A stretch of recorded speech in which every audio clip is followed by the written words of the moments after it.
नमस्कार। सबसे दुखद शब्द जानते हैं क्या है? मैं आप ही से पूछ रहा हूं। ये मैं कर सकता था। मूर्ख आदमी जो काम अंत में करते हैं, बुद्धिमान आदमी उसी काम को सबसे पहले करते हैं। दोनों एक ही काम करते हैं, लेकिन फर्क सिर्फ समय का रहता है। हमारे महत्वपूर्ण काम इसलिए नहीं हो पाते हैं क्योंकि हम महत्वहीन काम में उलझे रहते हैं। एक उदाहरण से हम समझते हैं। एक मशहूर संगीतज्ञ जब वायलिन बजाना सीख रही थी, तो कुछ दिन सीखने के बाद उसने देखा कि जो सीखने में जो प्रगति होना चाहिए वो नहीं हो पा रहा है। तो वो अपना रूटीन देखने लगी कि आखिर कमी कहाँ रह रहा है।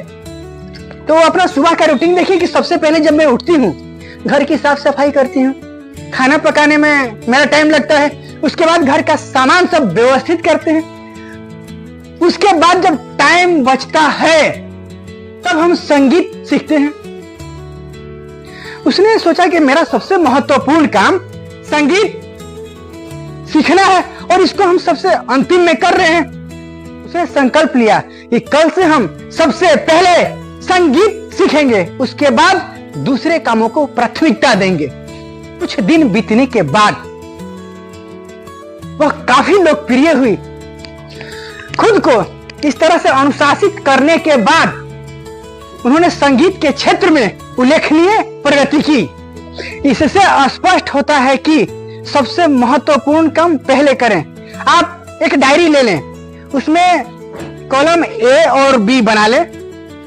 उसमें अति महत्वपूर्ण पहले लिखें, उसका महत्वपूर्ण काम लिखें, फिर सामान्य काम लिखें। उसी के अनुसार आप अब जब सुबह उठते हैं, सबसे पहले जो अति महत्वपूर्ण है उसे पहले करें, उसके बाद जो कम महत्वपूर्ण है उसे करें। जब टाइम आपको बच जाए तब सामान्य काम करें। अधिकांशतः हम बड़े लक्ष्य इसलिए हासिल नहीं कर पाते हैं क्योंकि हम छोटे कामों में उलझे रहते हैं। इसलिए सबसे महत्वपूर्ण काम सबसे पहले करना है।